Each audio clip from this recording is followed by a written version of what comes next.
Welcome, everybody. My name is Mina Jane. I'm the director of the Ashland Public Library, Massachusetts, and I'm super thrilled to be here with Katherine Ramsland, who was with us a few months ago in conversation with her co-writer, Tracy Ullman, not the comedian, for their book, The Serial Killer's Apprentice. And Katherine is this amazing forensic psychologist who just can get into the heads of serial killers and can let us know everything she knows about them in the hour that she has. But before we get to Katherine, I just want to say thanks to the Friends of the Ashland Public Library for supporting all of our programs, and to Katherine for letting us share this program with other libraries, because when libraries work together, we just make magic. And I would like to let you know that you can buy signed books by Katherine from our favorite indie bookstore, which is Aesop's Fable, and I'll put a link to that in the chat and email that out to everybody after the talk. And if you have questions, please put them in the Q&A, which is a button at the bottom of your Zoom screen. I will be turning the chat off during Katherine's presentation, just so that nobody's distracted, and I'll turn it back on during the Q&A. So Katherine Ramsland, as I said, recently switched over from working full-time as a professor of forensic psychology, right? Yes. And now spends all of her time doing, I don't know if it's fun, like continuing to write about the forensic psychologies, but also like enjoying time with horses and writing fiction, which I think is really fascinating because her book Dead Handed just came out in August, and it's a fictional story of Annie Hunter, who runs Nutcracker Investigation Agency, in which Katherine really uses her understanding of serial killers to solve fictional mysteries. Fascinating, amazing, and just such a great use of the knowledge that you've collected over your life, Katherine. Welcome. I'm so glad you're here again. Well, I'm glad to be here, and I welcome everybody who's tuning in. So should I just launch into it? Sure. I do want to ask if you can tell us a little bit more about yourself as you go into your slides, so that because my quick introduction was just to get me off screen and on you on. Okay. All right, Well, enjoy, everyone. in a way, this is about myself because I'm currently writing my murder memoir, and this a lot of the things I'm going to talk about tonight are part of my life story. I have published 73 books. I'm on number 74 and 75. Most of them are kind of dark subjects, not all of them. I have one book with my horse, so there'll be another one. But this is about my encounters with killers, and I'm going to start. And there are some graphic photos, just so you know. I've tried to tone it down a bit, but I do police trainings, and I do lectures. I'm actually going to be on News Nation tonight. I do a lot of consulting for media as well. And I'm currently working on a documentary, a multi-part documentary on my latest book, The Serial Killer's Apprentice. So I've been in probably well over 200 documentaries over the past, I guess, 37 years that I've been working on this stuff. So I'm going to talk about, and I'm doing a slideshow because I think it's more effective to show you the images of some of these people. And then I'll stop the share and I'll take questions about writing novels or nonfiction or the killers, or whatever you want to ask me. So with that, again, I welcome everybody and I thank you for being here. And with that, we will start with our trigger warning, just to make sure everybody understands. I guess if you signed up for my encounters with killers, you already know kind of what you're going to expect, but there will be a few disturbing images. I want to start with a case that I first read about when I was about 13 years old, and it was a case in Arizona. It was about a serial killer. It's the first time I ever heard of this, and nobody was even using the word serial killer at the time. It was 1965. And it was in 66 when this appeared in Life magazine in big images that haunted me. But it was about this killer in Arizona named Charles Schmidt, who had murdered 3 teenage girls. The first was a 15-year-old girl who disappeared, and then the next year he murdered 2 sisters and buried them in the desert outside Tucson, Arizona. And he came to be called the Pied Piper of Tucson. because there was a song at the time, the Pied Piper, that was very popular. And it was a sense that these girls kind of went to their deaths almost willingly. That isn't really true, but it was just kind of the myth that surrounded him. And the odd thing about him is he had these accomplices. The first one he had two accomplices who helped him kill and bury the girl, the 15-year-old. And then the next time he brought this other guy around named Richie, who is the one who turned him in. Couldn't stand what he was seeing, couldn't stand that Schmidt was trying to leverage him, and he went directly to the police. And that's what broke the case. And it became kind of a big deal because Life magazine, it's actually the basis of a Joyce Carol Oates story. Where are you going? Where have you been? It was based on this case. But it was creepy. And the guy was so creepy. This is him, Charles Schmidt. And he wore these boots, these custom-made boots that had tin cans and newspapers stuffed into them. He'd be taller. And he had like a fake thing on his nose to make it seem like he was a tougher guy. And, he's just basically a loser who just creeped me out. But this is, I have to say, this is the first time that I really encountered this kind of thing. And his trial was going on, and he was convicted. His trial was going on around the time that something began happening in my town. So these are some of the images that I saw and that haunted me. But then this happened where I lived. And the first body in this series was on a farm where my brother worked with two other guys. And on the day they found the body, my brother had just left, so he kind of missed that part of it. But they found a body that had been lying in the farm for a month in the summer, in rain, etc. And so they came and described it to us. And this really begins what I would say my murder memoir, because knowing I just read this thing in Life magazine, thinking this is so far away in Arizona, and here we are in Michigan, and it's happening here. And over the course of 2 years, 7 young women and girls around my age were killed. And nobody could figure out who was doing this. So, everybody was kind of looking for the same kind of loser guy that like Charles Schmidt. And so they were all, this is kind of a map of where the bodies were discovered. A lot of them were very close to where I lived. So it was quite creepy. One of them had been hitchhiking from a place where I had been hitchhiking the day before, and she was almost the same age and same size as me. So it was really very creepy to me. They brought in a psychic to try to solve this because the police were apparently not figuring anything out. So this guy, Peter Herkos, who was famous at the time, he had been a part of the Boston Strangler series. He didn't solve that one either. He didn't solve ours, but who was there challenging the killer. And then the 7th body was placed very near to his hotel. So he left town. And then, to everyone's shock, they arrested John Norman Collins, who was a honor student, a football player. He was an elementary education major. He's about to graduate and go teach little kids. And he was the guy. He passes completely normal. He would pick up girls on his motorcycle. And this, shock to me was I would have gotten on his motorcycle if he had offered me a ride.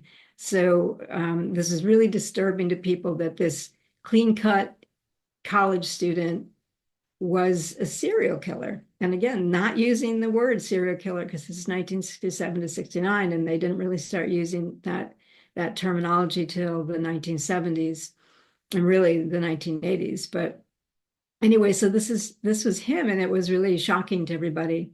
I will revisit this case later in my life, but at the time, it was just very, very creepy to me that this seemingly normal person who had aspirations, was, as I said, an honor student, an athlete. He would escort girls across campus at the University of Michigan.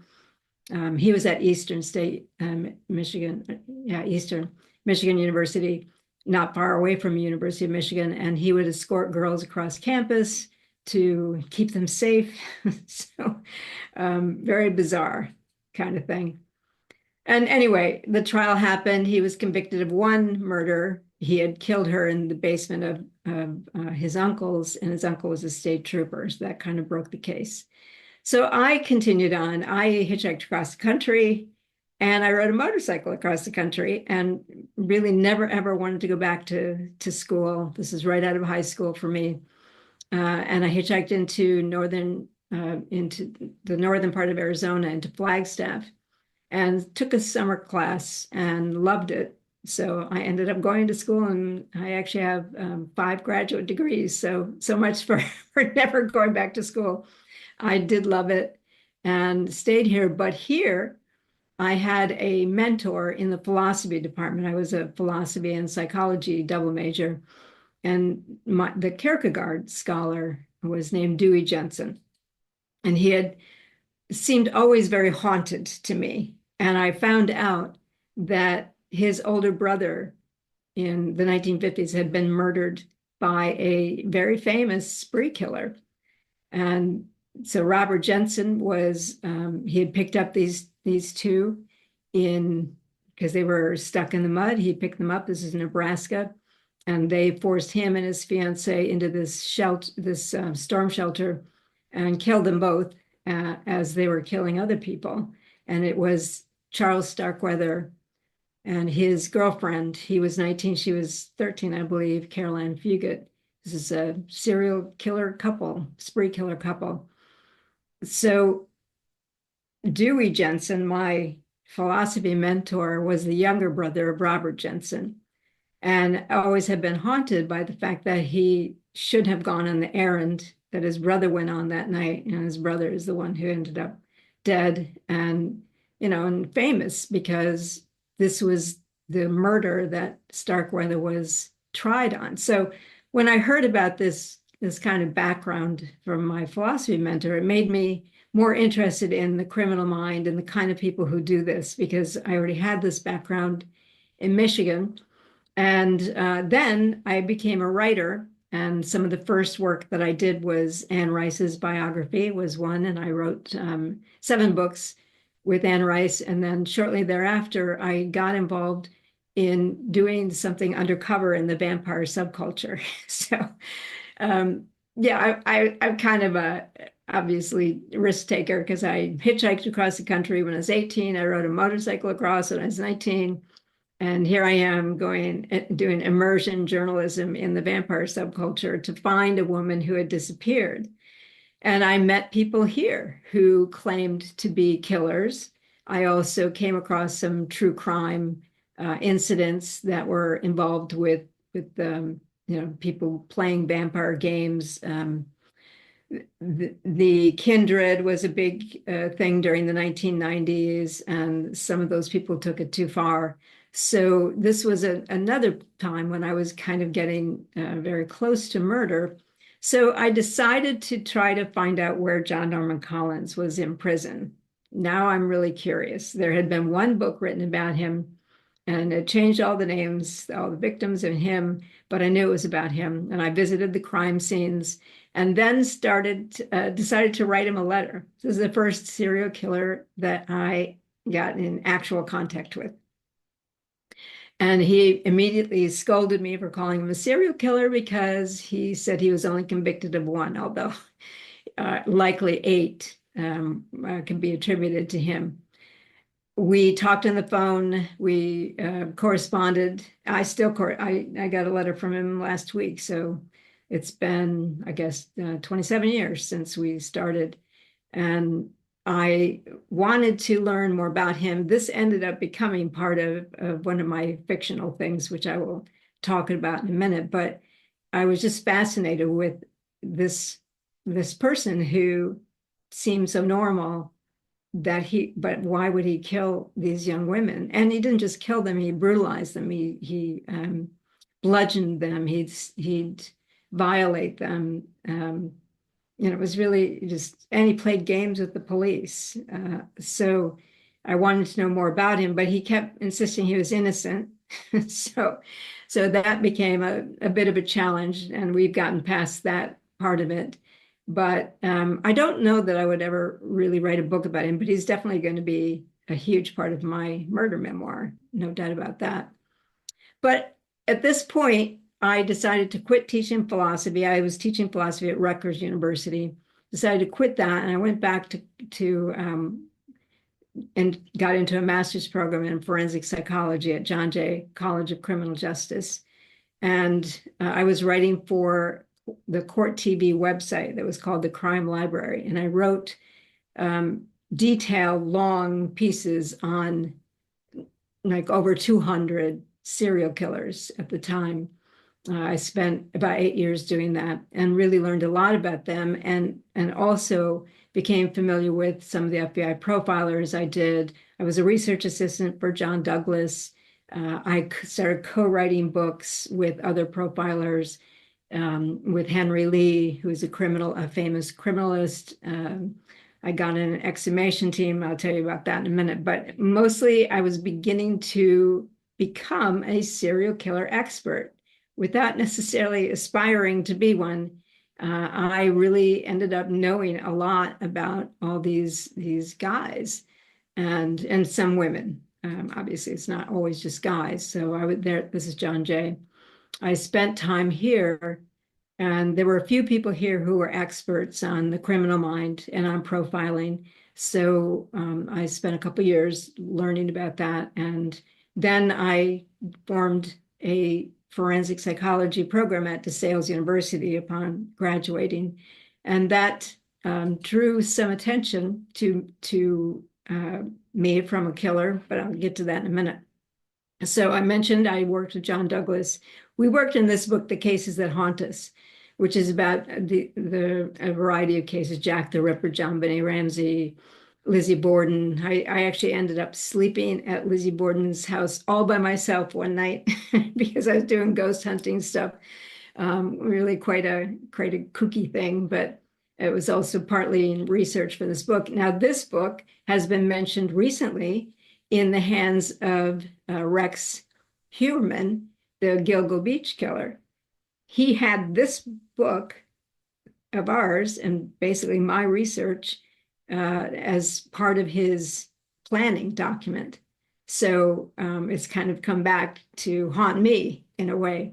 But doing the research with John Douglas, learning how he profiled these cases, we would get together and I'd role play like I was a detective or a task force chief who needed his help, and he would tell me how the kinds of things he would do to figure out who would do this. So I learned a lot about profiling from working with John Douglas for a couple of years. And then I wrote Dean Koontz's biography as kind of a follow-up to having written Anne Rice's biography. And in this book, he had talked about a role model for his book Intensity, which was Edmund Kemper. And he wrote horrible things about Edmund Kemper as a psychopath, et cetera, et cetera. And Kemper, who was in prison, read this book into Braille and came across the passages about him, and he got angry at me. I'm just the writer here. He got angry at me, and he sent some of his groupies looking for me. And I had a website because it was just the beginning of the internet and people getting on. It's before social media, but I had a website, had a guest book. And I heard from some of these people that he was angry at me. So let me tell you a little bit about him. So Ed Kemper was this like 6'8" serial killer who allegedly has a genius IQ. He doesn't actually, but that's the myth about him. But a huge guy for sure. He murdered his grandparents when he was 15 years old, and then went to a juvenile, or not a juvenile facility, went to a facility where he met adult sex offenders and murderers, and got out and began to pick up young co-eds in Santa Cruz who were hitchhiking. And then he murdered several of them, and then ultimately murdered his own mother and her best friend. So creepy guy, and some of the things he did were just horrifying to the bodies. He would dismember them. He would do disgusting things. You can go look him up if you want to know more about that, but it was really pretty horrible. And so, oh, sorry, let me go back a little bit. And so he wrote to me that he didn't like what was said in the Kuntz biography, and he didn't like, and I was writing also some stuff about him for the Court TV website. He didn't like that stuff. He wanted to represent himself. He wanted to write his version of the story. So I said that was fine. My editor said we'd publish it alongside the piece that we have on him. And then she decided not to do that after he had laid it all out. So he got even more angry at me that I had gone back on my word. So I had this, giant serial killer angry at me who had all these minions out there. And that was very disturbing to me that I was in this safe academic environment being a researcher, and it turns out I wasn't that safe because these killers were aware of me, and they had people on the outside who could stalk me or, make my life difficult. So that was a problem. Around this time, I met Greg McCrary, who was a former FBI profiler, and I wanted to, after I watched him do a presentation, I thought he had a book in him, that he had some really interesting cases, notably the person we see here, Jack Unterweger. This guy was a murderer who went to prison in Austria, and he learned to read and write and became sort of a playwright, and he wrote an autobiography. And I helped to translate some of that for Greg because it was written in German, and Greg didn't, but Greg was on this case for the Austrians. And so Unterweger got sprung from prison by the literati who thought that art had cured him, and he began to murder more people and to cover his own murder. So he's very unique. He not only did this in 2 countries in Europe, but also came to the United States and murdered 3 sex workers in Los Angeles, and then went back to, his own country. So he was ultimately caught. McCrary was part of that. He helped the Austrian investigators go use VICAP, the FBI's database, to figure out if the suspected murders were linked to Jack Unterweger. It was very interesting for me to work with him. We did write a book together, and we actually used something out of Unterweger's memoir as the title of our book, The Unknown Darkness.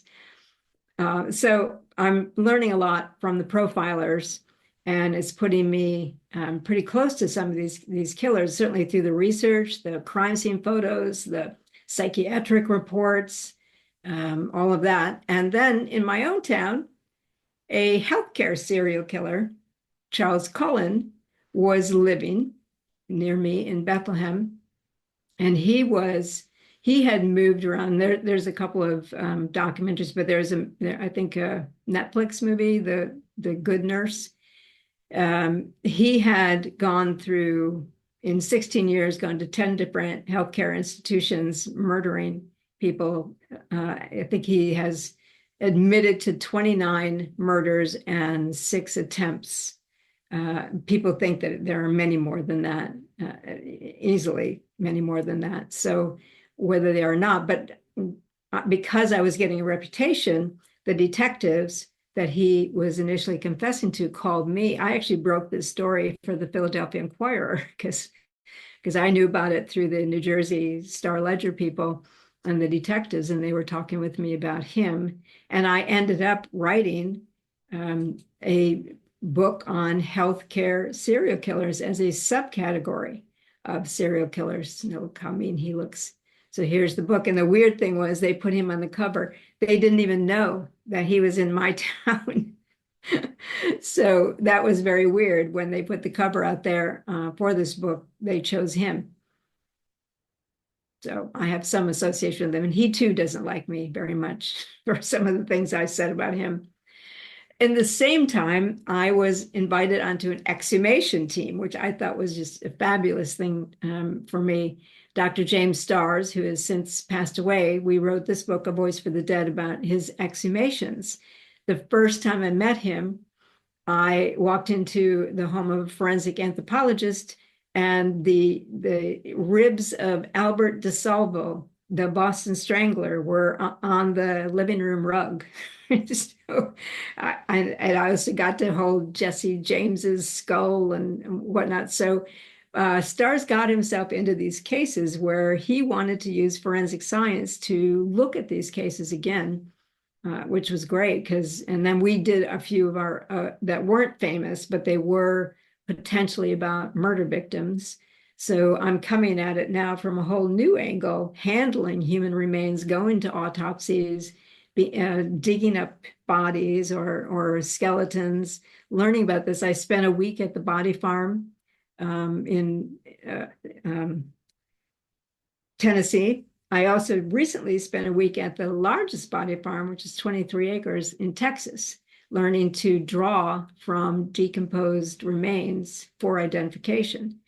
So this is a very different way into some of these very interesting kinds of things. But I was the documentarian on these exhumation teams. This is actually a dig that we did in Gettysburg. We were looking for some Confederate soldiers they thought had been left behind.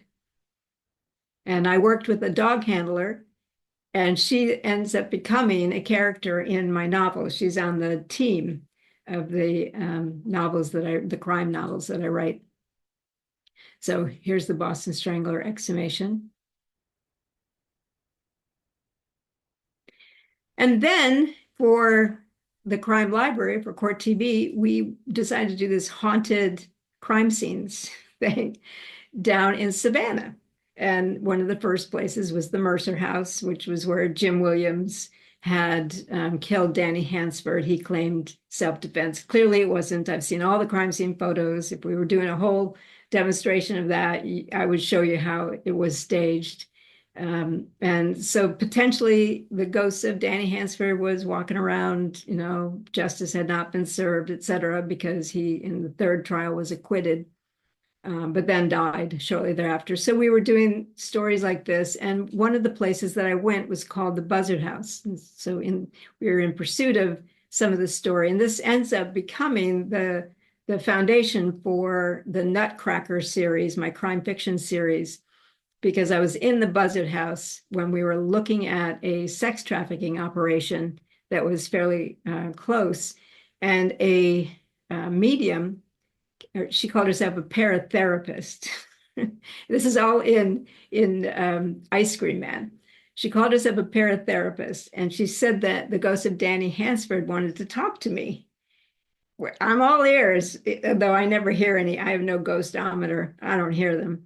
She's telling me that Danny Hansford wants to talk to me because I would understand how Jim Williams had used him in this sex trafficking operation.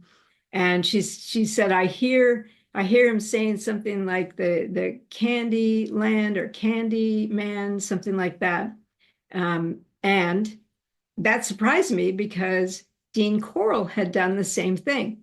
The Candy Man, Dean Corll in Houston, Texas, had used two accomplices, two boys, teenage boys, exactly like we were looking into Jim Williams for doing, had used two boys to bring other teenage boys to him that he would then torture and murder and have them go bury them.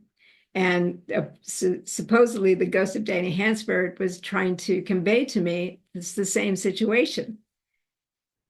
So whatever, I didn't hear him say it. She heard him say it, but she conveyed that to me. And that reminded me of Elmer Wayne Henley, who was one of the accomplices. And I said to her, should I contact him? Because he was in prison. He had killed Corll and to end it, and he was in prison. And she said I should, but then I didn't. Not then. I didn't do it at that point. I think that was 2008. But I did write a novel, Ice Cream Man, where I talk about, instead of the Candy Man, it's the Ice Cream Man. And I talk about what happened at the Buzzard House in this novel as fiction, but it was in fact something that happened to me when I was in Savannah. So that gave rise to the first in the series, Ice Cream Man, and we will return to the Henley story in a minute. Before I did that, I ended up working with Dennis Rader. And the way that happened is when he was arrested after 30 years, he had been murdering people in Wichita, Kansas. When he was arrested, a young woman wanted to write his book. And that was in 2004. And I saw her on, I guess, Facebook 5 years later and asked her whatever happened to her book on with Rader, and said she didn't want to write it, but she asked me. She knew who I was. She asked me to take it over. So I was happy to do so because I thought it would be quite the opportunity. So let me give you a little bit of background on Rader. He murdered 10 people in Wichita, Kansas. He started with a family of 4. In fact, we just had an anniversary. It was January 15th in 1974. Murdered this family of 4, the Oteros. There's a podcast going on right now called Monster, which has all the players, and I'm featured on it as well. Though frankly, I don't remember doing it, but it's pretty good. I think they're in the 3rd or 4th episode at this point. So he murdered these. After the Otero family murdered these women over the course of several more years, from 1974 to 1991, and then went silent. And in 2004, an attorney was going to write about the 7 known murders for BTK, which he didn't want. He didn't want somebody telling his story. So he kind of came back on the scene and began to play this cat and mouse game where he was sending letters like Bill Thomas Killman as BTK. He was sending these fashion dolls dressed up to look like his victims in cereal boxes because he thought that was really funny. And he continued to do this from 2004 till they finally caught him in 2005. And he then confessed to 10. They knew about 7, but he added 3. And so I ended up working with him. These are some of the pictures. He was quite the artist. These are some of the pictures he would draw of his torture fantasies of women. Finding them was the big deal for him. This is the final victim. And then there were pictures also of him finding himself in these kind of bizarre activities. So all of this stuff came out, and he kept a journal. He kept a number of journals. This is what one of them looks like, where he talked about his projects, he called them. And he had several others that didn't work out. And he was about to kill the 11th person when, he was interrupted in that one, and then was arrested before he could go back. He made this for me for the book, and this is his silo of torture that he had envisioned doing. He also did a self-portrait of himself. So these are the kinds of things that killers show me. And then we did a 4-part documentary on the book for A&E, and I re-interviewed him multiple times too. He hardly used anything of that. But you can, I think that's maybe on Hulu now. A&E sold it to somebody. I don't know where it ended up going. But in the course of that, the production people wanted me to do another one. And I remembered that paratherapist and the Danny Hansberg ghost. And I thought, this is my chance. Wayne Henley might work with me. Now, the other accomplice, David Brooks, had died from COVID by this time. So Wayne was the only one left, and he had been in prison for, at this point, I guess 48, 49 years for killing, for helping to kill 27 of these boys. He didn't participate in that many, but anyway. So one of our production crew knew him because she had been talking to him about something else. And so she introduced me. He was willing to do this.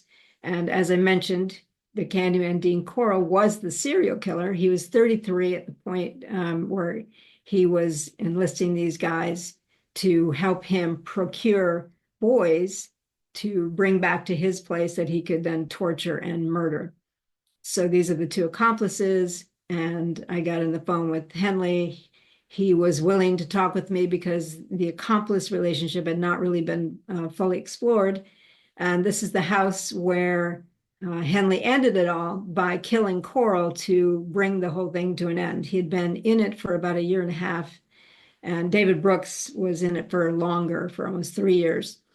And he shot Dean Coral here on August 8th in 1973, called and turned himself in. He saved 2 kids that Coral was going to kill and turned himself in. And they found these items, these torture items, in Coral's house along with the body, and realized this is huge. And then Wayne began telling them Coral had buried some kids in a boat storage locker, and he could take them, and they didn't believe him. They thought he was just making that up. Though why would he say that? Who knows? But they didn't believe him until he named some kids that were missing, were on the missing persons list. And then they thought, okay, we better go over to see this place.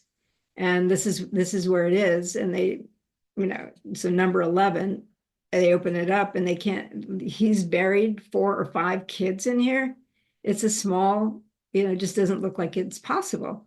But they brought all the stuff out. There was a car in the back that had been stolen. There was a kid's bike in there that belonged to a kid that had been missing for a week. So they realized, okay, we need to get in here and start digging. And it turns out there's the kid that was missing. They did, in fact, start finding bodies. So they took Wayne seriously at this point. With this detective right here, Stephen Knocker, who's talking with Wayne, who's sitting there with a cigarette, his nephew had been missing for a couple of weeks. What he doesn't know yet is his nephew is right there in that boat storage place. So they continued to find a few bodies, and by the end of that evening, they had 8. It wasn't 4 or 5, and even Wayne was shocked how many bodies they were bringing out of there. So they pull him back in the next day for an interrogation, and he tells them there are more. There's 4 at Lake Sam Rayburn. There are more at High Island Beach. I will take you there and I will help you find them. So while they're there at the beach, and David Brooks, in the meantime, had turned himself in, and he's also at the beach trying to help them figure out where these bodies are. They do find some because they were kind of all lined up. This is a map of where they were expected to be found. And most of them were fairly decomposed. It's a public beach, by the way. There were beachgoers there while they were digging. It was like surreal. So they did find some remains, but there was one that they never did find that Wayne kept saying, he's here, but now it's way too late because there have been hurricanes that have wiped out this beach entirely. But back at number 11, the second day, they have 17 bodies in that boat shed. 17. They're buried, some of them 2, 3, 4 deep. It was a horrifying thing. And they've been there for about 2 years, some of them. So they map out, where all the bodies are. And then they have the long process of identification. So Wayne and I worked on this, and it became the Serial Killer's Apprentice. And I had told them about what had happened at the Buzzard House, with them mentioning him, that I should have contacted him. That was back in 2008. And I said that it had inspired Ice Cream Man. He read Ice Cream Man, and he thought I hadn't really quite gotten the accomplice dynamics in it. And so he consulted with me before I wrote In the Damage Path, which has a tornado. The other one has a hurricane. I love weather. I put weather in everything. And so some of the things he told me ended up in Damage Path, as well as this book, The Serial Killer's Apprentice, which is the nonfiction part of it. And also I used John Norman Collins, the guy on the motorcycle, to talk about some things that went on in the Damage Path. And the reason I called it In the Damage Path is because in tornado lingo, the damage path is what you find after a tornado has passed through, and you understand the nature of the tornado and its behavior by what it leaves, the damage it leaves behind. And I thought that's exactly like a serial killer. So that's why I named it that, because there's a serial killer who also leaves a path of destruction similar to the tornado. And then this will be sort of the last of my murder memoir. I had a student named Brian Koberger, who is currently the chief suspect in the quadruple homicide of the Idaho students. I will not take questions about this case because he was my student, but I will be writing about my experiences with him in my memoir. So there we are. Okay. My experience with murderers, they're more than this because I've written to many more, but these are the ones that I thought were really salient in terms of my understanding of the criminal mind and the influence they had on my fiction writing, the crime fiction series that I'm currently working on. So all of what I did in Ice Cream Man, in The Damaged Path, and in Dead Handed, the third one, came out of my work with these killers. So with that, I am going to allow you to ask questions. I think we're at the point where we can do that. I'm going to stop the share and go back to us being, here we are. Thank you. What a life you have lived. I can't even imagine starting off with I mean you made it through, cross country Yeah.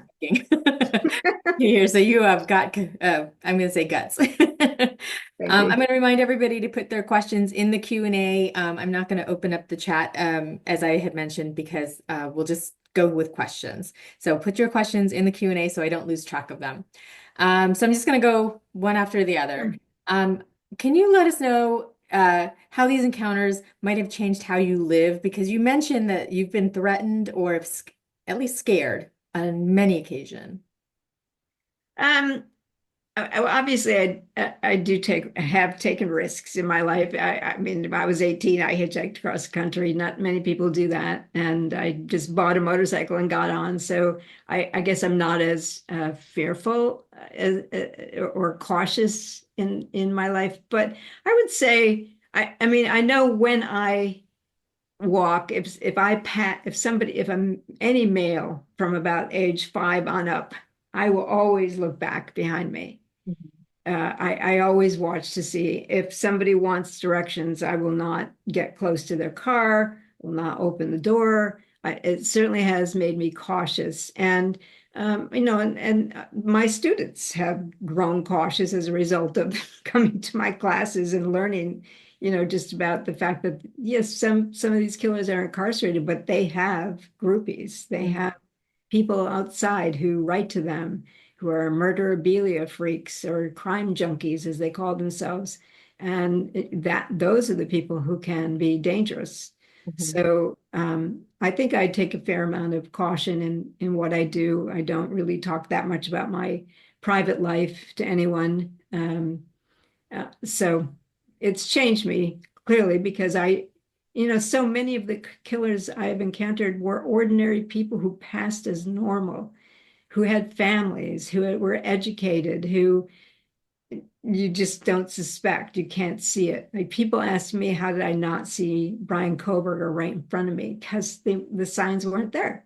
It's always easy to look back in retrospect, but when someone's right in front of you, they pass because they're predators and they are very vigilant for their opportunities and their advantages.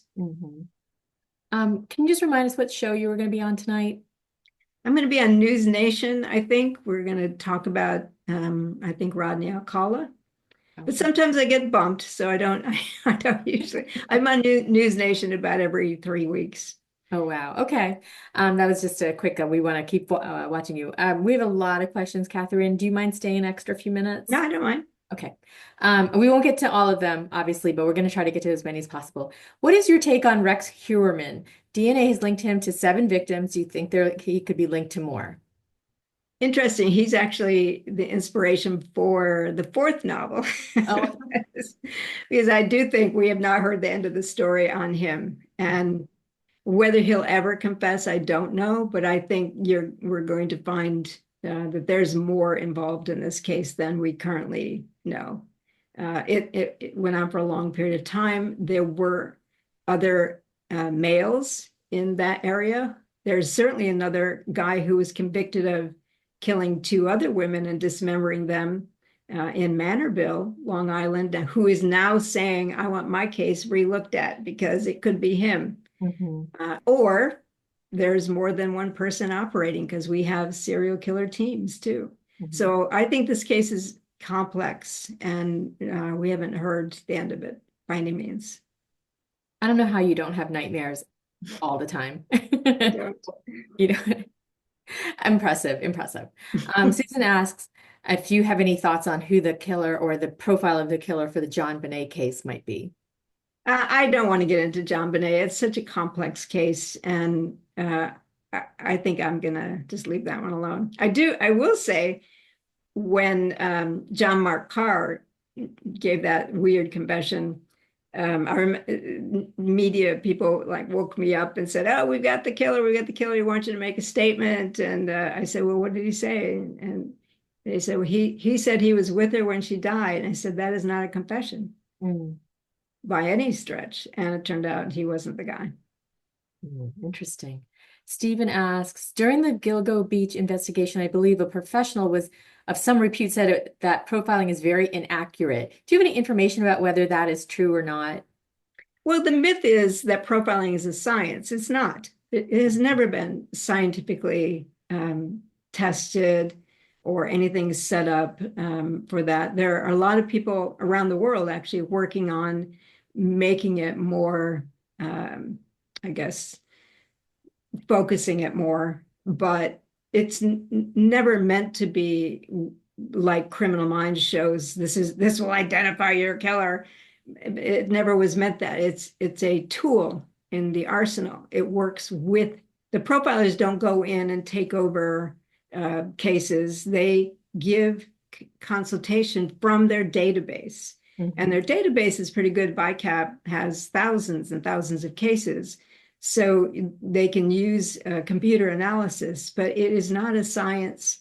And I think people should stop trying to think that's what it is. And it isn't imprecise if you have the right data, but data in is data out. So if you get the wrong data on something, for example, there was a killer in Louisiana, a Black man, and the police decided Black men are not serial killers. So they completely wiped out any details that people offered of the Black men being seen in the neighborhood of some of the victims. They just eliminated that as part of the information they gave to the profilers because they were operating under the wrong idea. So a lot of it depends on the quality of the information they receive from the jurisdiction in question. And if they don't receive good information or detailed information, they're not going to be able to do very much. But profiling has been useful. And I've seen studies where detectives who have used it have talked about its use. But it should never be mistaken as a precise science. It never was that. It hasn't been that. I don't know if it ever could be. Yeah, it seems like it couldn't be because it's so dependent on humans who are It so is. And painted. it's subjective. It's based on probability analysis. And probability analysis always has an error rate. And Mhm, that error rate grows with inaccurate information or insufficient information. mhm. So this is more of a generic question about the psychological makeup of the serial killers. Why do they do it? How do they plan it? Do they want to be caught? What is their psychological background? And Stephen wants to know, is there a common denominator to these killers? The one thing that all serial killers have in common is they've killed at least 2 people on 2 different occasions. That's it. That's the definition of a serial killer. It is not a criminal type. It's a description of a behavior. There's so much variety. We have well over 5,000 documented. There's so much variety in their motives, their makeup, their developmental trajectories that I can't give you a generic notion because it's not a criminal type. It's not like a pedophile, where there's a lot of commonality from one to another. It's a description of the fact that they have killed two people on two occasions. And the definitions of serial murder have changed over time. Some people are still using the very old definition as at least three. That was the FBI's initial idea. They had included a cooling off period. They had included that it had to be in different locations. But they've learned none of that. I mean, John Wayne Gacy, that was not all different locations, but he certainly was a serial killer, no doubt about it. So they've simplified it basically for the utility for law enforcement, and it's not a criminal type. So it's not about, are they born this way? Or, I can't give you that kind of generalization. What about motive? Can you speak a little bit about what some of the people, serial killers that you've spoken to have said, why they've killed their victims? Well, the ones that we know the most about are the sexually compelled serial killers because they're what I call mediagenic. They're the clickbait. They're the ones that people want to know about. So you get the constant documentaries on Ted Bundy and John Wayne Gacy, Dennis Rader. But you have mission-oriented serial killers. You have greed-oriented, power, anger. Some serial killers don't even know why. They just were in the mood, and that's what they say. I don't know why I killed them. Just whatever. It was just they were wrong place, wrong time for them. And some people have a number of motives. Some of the healthcare serial killers claim mercy. But when you really dissect that, no, it isn't at all. So, I don't like to talk in generic terms about such a vast population because that's what contributes to the myths about serial killers. Some of them have turned themselves in, and very few, but some have. So yeah, those wanted to get caught. On the whole, no, they don't want to get caught. They want to keep doing what they're doing. So there's a lot of myths floating out there because people like formulas. It makes them feel safer. But unfortunately for you, I'm not here to make you feel safer. You're doing a good job of not doing that. Nancy asks, have you written about Richard Speck? I have a book called The Mind of a Murderer, where I looked back over 100 years to mental health experts who really spent a lot of time, which is called long form analysis, spent a lot of time with a killer to really try to understand that person, like visited them in prison. And Richard Speck is one of my chapters because there was a prison psychiatrist who spent a lot of time with him trying to understand him.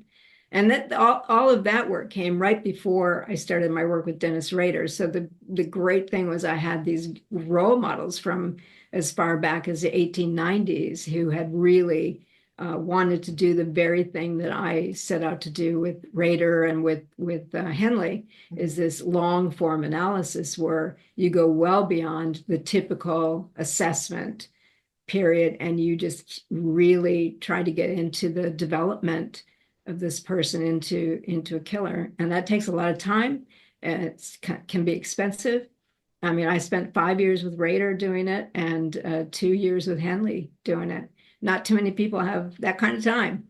So, but I think that's a really valuable thing. And that's why I looked at these mental health experts. And so Speck, who is not considered a serial killer, is a mass murderer, is in that book.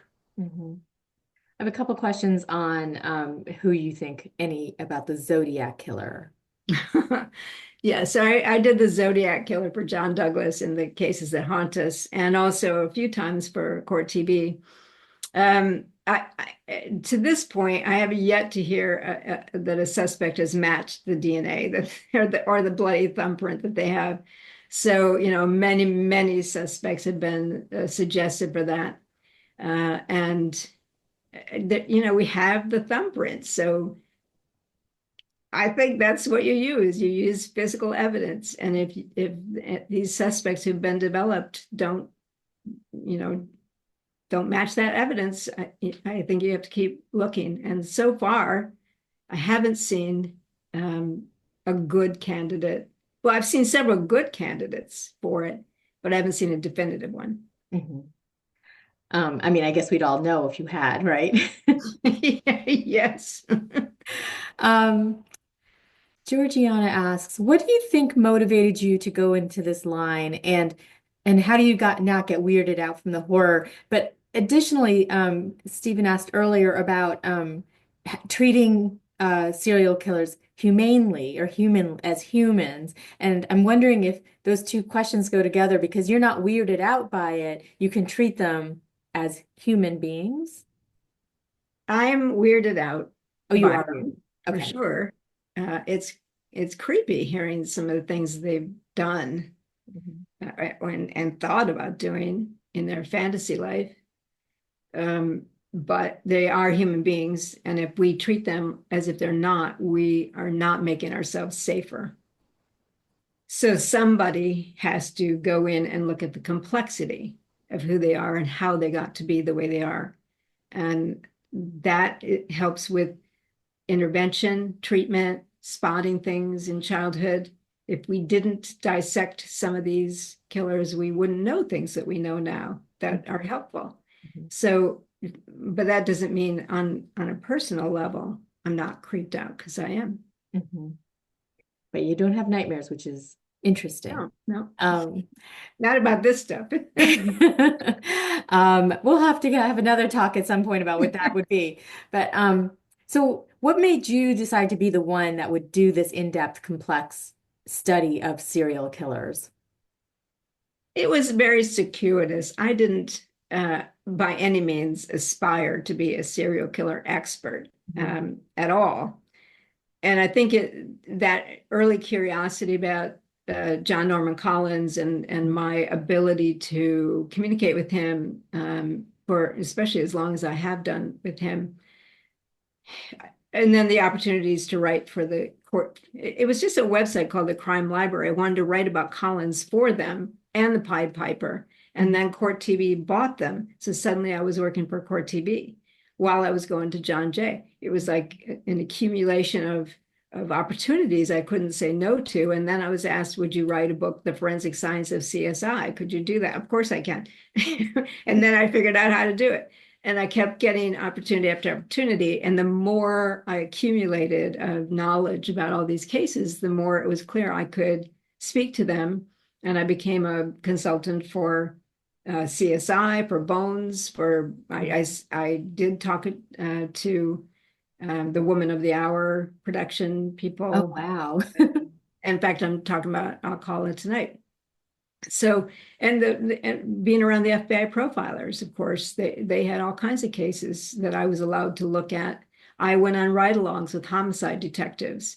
When you're a writer, you get in a lot of places that people aren't ordinarily allowed to be. I got into large morgues that were autopsies were going on Mhm. that the public is not generally allowed to be part of. So I think when you're a writer, they want to talk to you because, first of all, I'm genuinely curious about them. Sometimes they want to be written about. Sometimes they're curious about the writing process and they might want to write a book themselves. So it's really more being the writer that has gotten me into these situations, I think, more than the education part of it. Which brings me to the question of, can you just let us know what your 5 degrees are in? Because if the writing got you into those places versus being a forensic psychologist, I'm really curious about what those others ones are. So undergraduate was psychology and philosophy with an English minor. And then I got a master's in clinical psychology And I was a therapist for just long enough to know I hated being a therapist. So I thought, nope, not doing that. I went into, got a PhD in philosophy, which I taught at Rutgers for a while, and then went and got a master's in forensic psychology, and then a master's in criminal justice. And more recently, I have a master's in an MFA, Master of Fine Arts in creative writing. Oh, wow. Okay. Ruth says, I'm also from Saline. Celine? Celine. Yeah. And got Who to is know this? Ruth. I won't say her last name, but Ruth. I am also from Saline and got to know you from the podcast True Crime BS about Israel Keys. Have your thoughts on Keys changed since Josh's work through True Crime BS? Um, so he's another one that partially inspired the fourth Annie Hunter novel. Um, my thoughts on Israel Keys.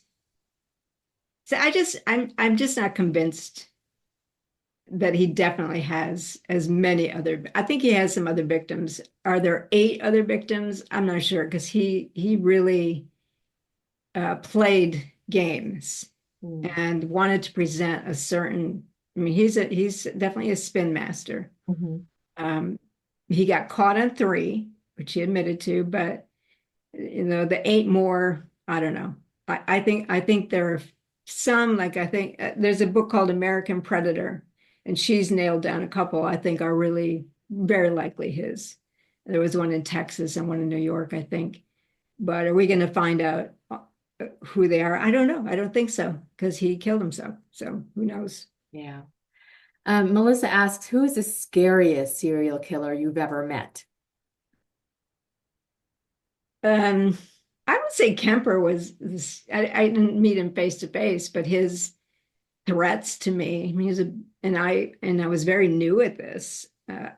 The fact that this guy could kind of send people, and the person he sent was a female wrestler, so that these guys could send somebody who's outside the prison to go find me was daunting. Mhm. Um, I had these were really primitive websites at the time, and it was vampire people who set mine up.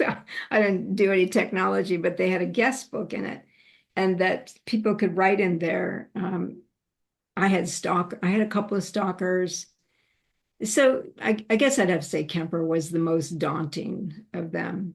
I mean, I don't scare that easily. I'm not scared of Dennis Rader, but um, yeah, the fact that he got mad at me for something Dean Koontz said, it's not like I didn't say that, I just wrote it, Right. but Dean Koontz is the one that said it. But he was pretty angry. And then I didn't publish what he wrote to me Mhm. as his version of events. Now, mind you, he had given a version of events on tape, which is what I used. He said, well, his attorney had told him to say that. Oh. So I was perfectly willing to publish it, but I didn't have the power to publish it. So then he got even more angry at me. And that was probably the scariest. Mm, that would be scary. Um, do you know how serial killers tend to be treated by other inmates in jail? Well, a lot of them are like raiders right now he's in the infirmary. He's very genial. So they don't do much. I mean, Dahmer was killed by another inmate. There's been a few of those. Um, they get respect. Like Pee Wee Gaskins in South Carolina claimed that he had murdered 100 people. And I think he did that because he was 5'2". Mm. It was a way to be, I don't think he killed 100 people, but it was a way to be scary to the other inmates. So again, a generic answer, I can't give you a generic answer because they're all in different situations. Some are in solitary or not solitary confinement, they're 24/7 in their own cell. They don't go to general population. Some Mhm. are in general population and they're very manipulative. So I don't know. There's too many of them. Right. There's too much diversity. Leslie asks, why was DeSalvo's body exhumed? The Salvo's body was exhumed because there was a lot of suspicion and remains today a lot of suspicion that he was not the Boston Strangler, that in fact there were other people who killed some of those victims. There's a book called The Boston Stranglers, and she makes some, and she was on this exhumation team. She makes a good case that he did not kill these 10 or 11 women attributed to him. He was never tried for it. No evidence was ever brought to bear. He made these confessions, but he had a photographic memory. And there was some suspicion that another guy in the prison was the strangler, and there was a reward offered. And so he wanted DeSalvo to take credit for it. And DeSalvo apparently called a psychiatrist named Ames Roby one from prison and said, come, I'm going to tell you who the real strangler is. And then he was murdered that night in prison. Oh. So there's a reason to exhume him, because it was to get DNA to match one of the victims. And then the Boston police took over and said their DNA did match. So the weird thing is we have DNA from DeSalvo that does not match her, and we have DNA that does. So who's telling the truth? I don't know. I wasn't the DNA person. It's still a mystery. So that was the reason. I have this question. I might have missed this, but what did you learn about the criminal mind finally? You kind of left us hanging. I've written whole books on the criminal mind. I can't boil it down to one thing. It depends on the person we're talking about. But I think that if you want to understand a particular offender, you can't do it through formulas. You have to look at their developmental trajectory, because how much is nature versus nurture? There's no formula for that. It's different for different people, depending on what they were exposed to. One of the reasons I wanted to work with Rader, he's an outlier to many of the formulas. He didn't have head injuries. He didn't have abuse in his childhood. He had intact family, religious upbringing.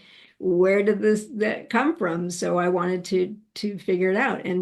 And figuring it out for him is very different from Wayne Henley or Jeffrey Dahmer or Ted Bundy.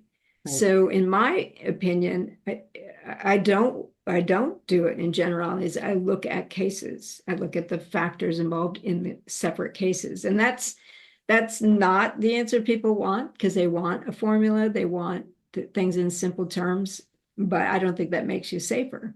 No. To have it in simple terms, because you're kidding yourself if you think you have a grasp of this complex thing by oversimplifying it. Mm-hmm. Absolutely. Do any of the serial killers get paid to talk to you? Get paid to talk to me? Right. No. Oh, no, I know what you mean. No, in fact, the victims' families get the proceeds, most of the proceeds from the Rader book. Mm-hmm. Henley doesn't give him nothing. I certainly didn't pay Kemper or anything, or Collins. No, I've never paid for anybody to talk to me that I know of. It makes sense. I can't afford it. Well, I mean, we all hear about, the popularity or the media attention that people, and that do these things get, and somehow that's a high for them. So, do they make money off of it? That's, I guess, my thinking is. Dennis Rader has what he calls oil wells. These are people who give him money. Because they want things from him. They want him to sign stuff. They want him to make little art pieces for them. So there are murderabilia collectors who do send money in to these killers, and so some of them do make money off of it. I've never paid any of them, and never will. Yeah. We're just gonna ask like two more questions, because we still have a lot, and I just want to make sure I'm respectful of your time. This is an interesting one. What advice would you give to an undergraduate student who's interested in getting in the field of forensic psychology? How do they break into it? So you can't break into it as an undergraduate. You can break into it. You go to a graduate program that offers internships that will associate you with prisons or the court system, because forensic psychology is really about mostly about assessments for the court or analyses in some kind of prison or psychiatric hospital with criminal offenders. Forensic psychologists are not generally profilers.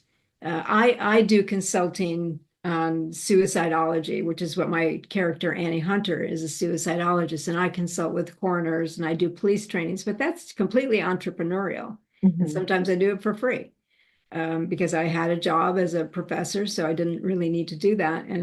But so if you want to do forensic psychology, you need to know what your goals are. I would get a textbook on forensic psychology, learn all the different areas, decide which area attracts you, find the educational route that will support that, and try to go there. I mean, I would say John Jay College of Criminal Justice is the best in the country, if not the world, for this. But there are others. Marymount is a good one. There's a couple in Florida. There are others that will satisfy what you want to do. You don't need to do something at an undergraduate level, though I would say if you have courses in criminal justice or law, that's a good start. Abnormal psychology, social psychology, cognitive psychology. Those are the ones that really play a part in this career. Wow. I lied, I'm going to ask 3 more questions. And this was one that several people have asked. Dave says, I noticed a picture of Eileen Wuornos. Are there any notable differences between psychology of female versus male serial killers? Where's the picture of Eileen? It was on one of your slides. Oh, okay. I saw it too. Here's my serial killer mug that a student made. Has all kinds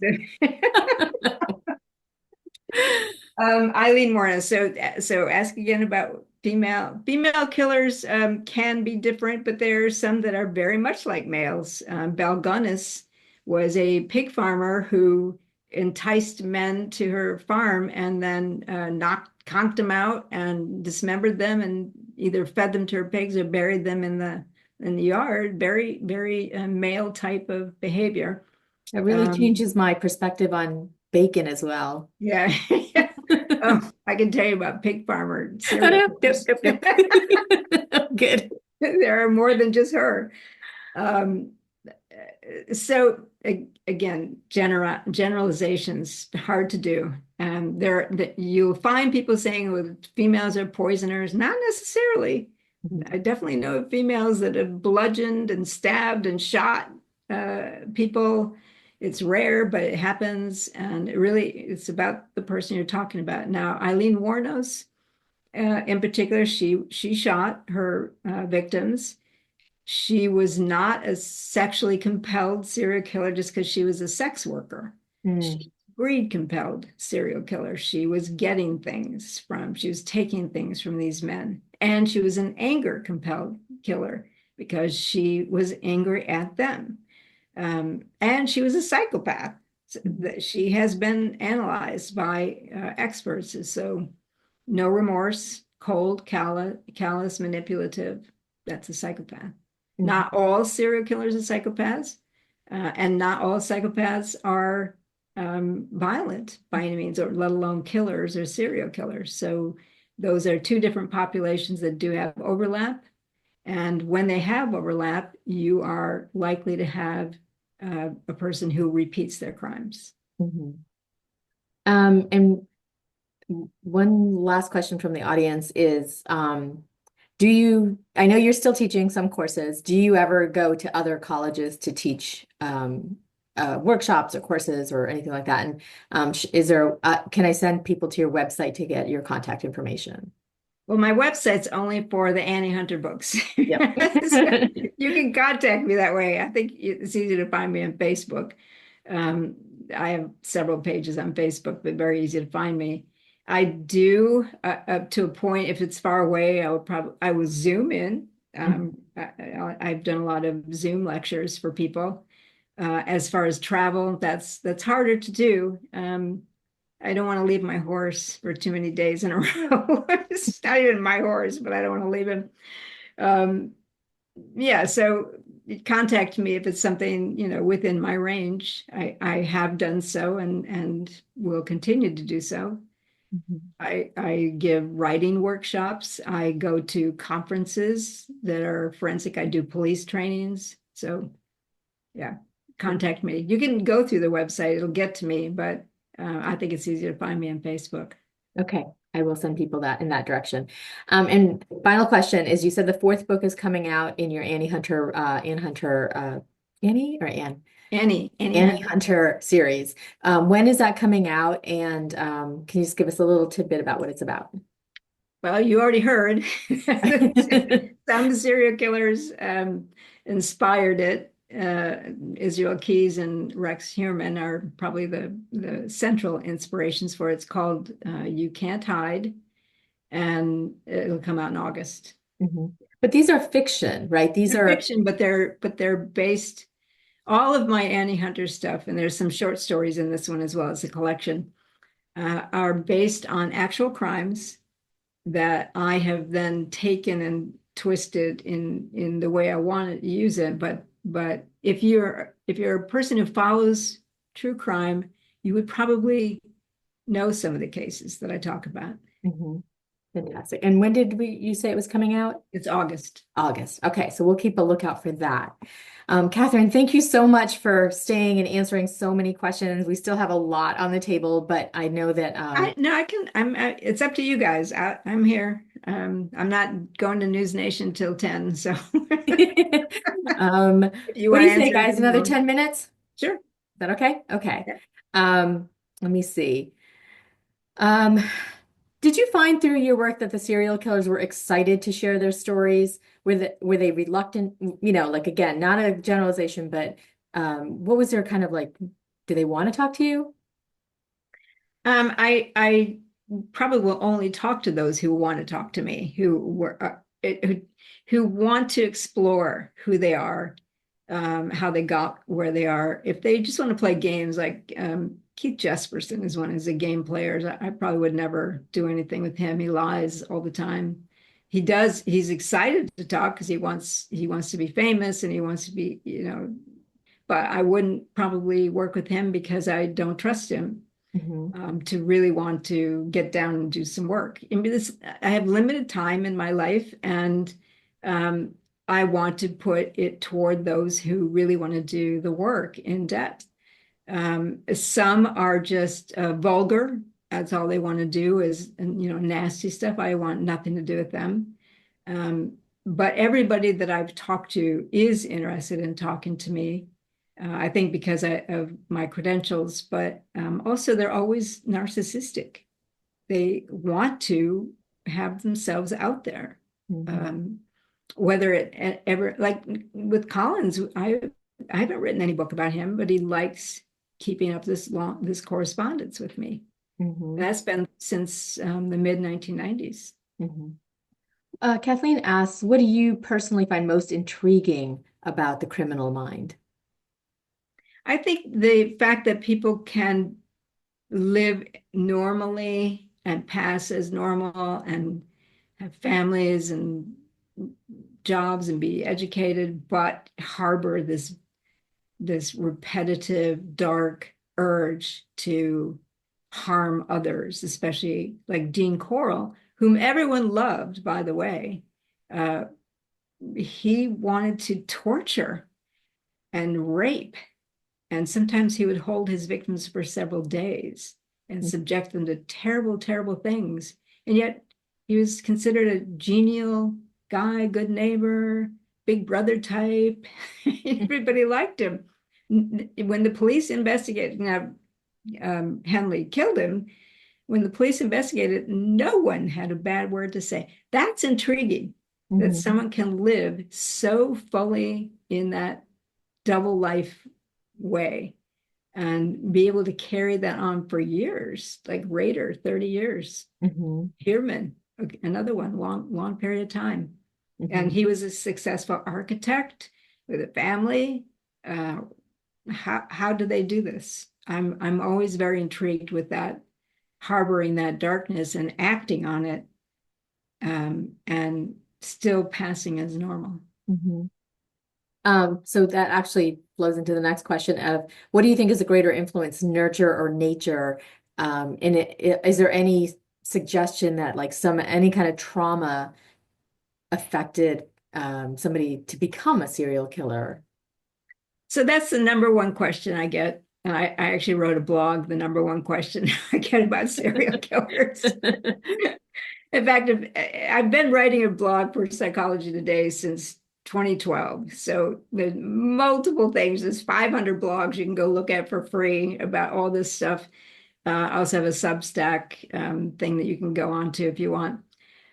And again, they're not a criminal type. So there's no formula. Right. As to how much is nature and how much is nurture. Different people will have different influences, and those influences will happen at different points in their lives. So that's why I say I look at cases, not trends, and not generic categories, because I have never found generic categories to teach me anything. They're helpful for the police maybe, but they're not helpful for me studying this. So like with Rader, I'd say a lot of it was something that came out of his fantasy life. It's things that happened to him. It wasn't anything that wasn't being born a certain way. But if you take a psychopath, I think there's one guy in Illinois, Dugan is his name, who is a diagnosed psychopath and killed a little girl. He killed two little girls and a woman for no particular reason. He's more interesting because you can see that his brain is different. It's abnormal. So probably in his case, nature is stronger. But if he had a really positive upbringing, maybe none of that would have mattered. And there's a guy, Jim Fallon, who says his brain comes out through the scans to be similar to psychopaths, but he had such a great upbringing that he didn't have the negative things that many psychopaths show. So it really, that's why I say it's complicated and it depends on the person. I know we keep kind of coming back to that same thing of not being able to generalize, but people are trying to come at it from different angles. Look at Starkweather, redhead, bow-legged, nearsighted, came out of poverty, angry guy, had a serious head injury at a job. Then he lost that job and became a garbage collector. And he says narcissistic, believed he was a special person. And, so he had so much biologically going against him that really put him back, that he was bullied, he was made fun of. He was artistic, but bullies would rip up his art. So he's exposed to certain things. So that's the nurture side. He had a good family, but they were poor. They couldn't afford very much. So that's also the nurture side. But the nature side is he's red-headed, bow-legged, nearsighted. So he got all these horrible nicknames as a result of his biology. He's also male.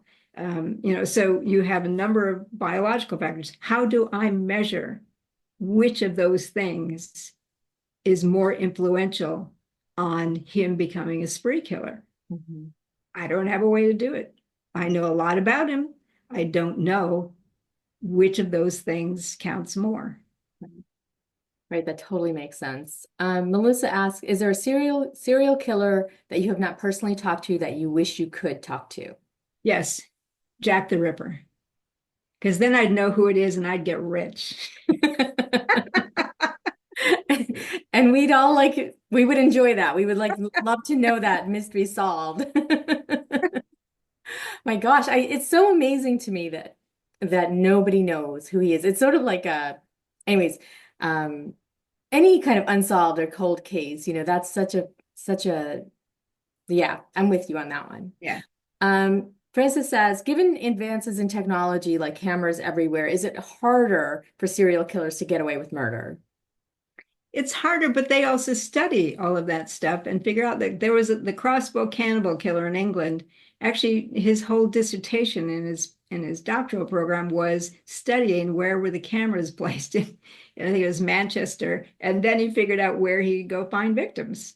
So yes, it's harder for them, but if they're smart and they have the resources, they can still get around it, because we're still, like, look at Samuel Little. So he's probably the serial killer in America who has the most victims. He estimated 93 over the course of decades, because he figured out how to pick victims that the police would not spend much time pursuing. You know, they were below the radar of police investigations. And so he figured that out, and he got away with a lot of murders. I'm going to bring it back to Massachusetts with this question from Naomi. Do you have a take on John O'Keefe? In terms of what? Any take on John O'Keefe trial in Massachusetts? I don't know. Okay. Did you know Anne Rule? I knew Anne Rule, yes. Is the Long Island serial killer your next book? No. No, it's the No. I mean, I've worked with some people who are close to that investigation, but I'm not in general a true crime writer. I do forensic psychology. I do criminal mind stuff. If he doesn't ever talk, I'm not going to guess. If he talks and he wants to talk to me, yes, then I definitely would do that. But there has to be certain, conditions for that. And so far, that's not happening. Stephen asks, have you met families of victims? What is that like? That is really daunting. I have met families of victims. It's a harder process than talking to the killers, because they're so wounded and broken by what has happened, and with no answers. Why my spouse or child or mother? Why them? And I can't answer any of those questions. I think it's really hard to talk with them. When I was writing with Rader, I talked to the Otero, the 3 surviving Otero kids a lot, and what can you say? There's not much you can say. So I tend to stick with my area of expertise and not really deal too much with the victims' families. Yeah, that would be really difficult, especially if you've written a book about their killer. Right. But they get, they get a percentage, a big percentage of the proceeds. And that was something we all decided. They had an attorney. There was a victim's family fund.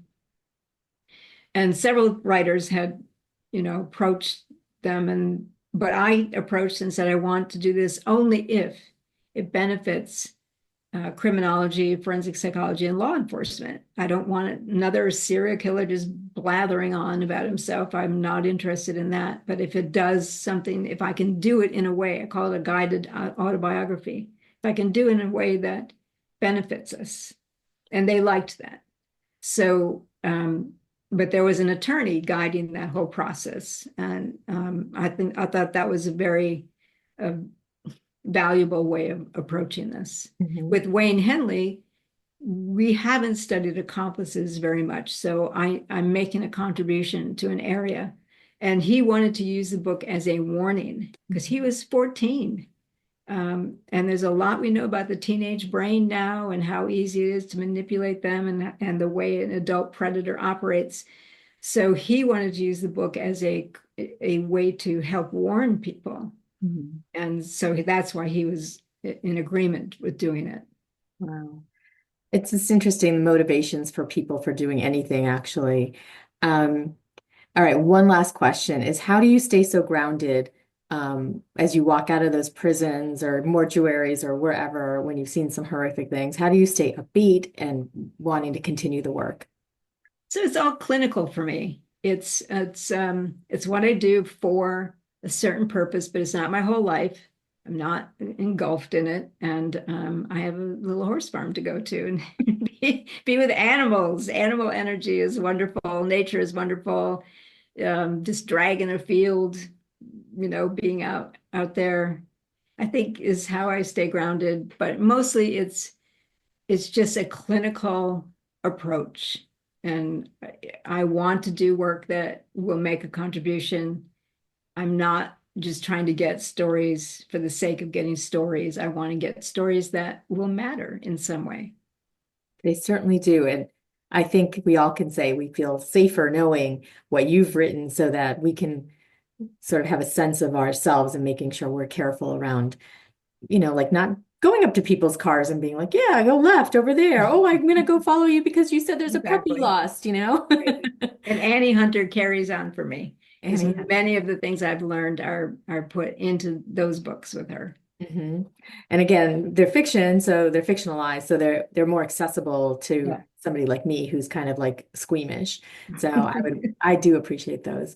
Again, thank you, Catherine. I know we went way beyond what we were considering, and your generosity of time and thought is just so appreciated. Well, I'm happy to be here, and I hope people have gotten a lot out of this. I think they have. I certainly have. So thank you all for being with us for as long as we've been here. And I hope you have a wonderful night without nightmares. And please check out Catherine's books. They are phenomenal. I hope to see you all again at another thing. And Catherine, I will be in touch. Okay, thank you. Good Thanks. night. Good night, everybody.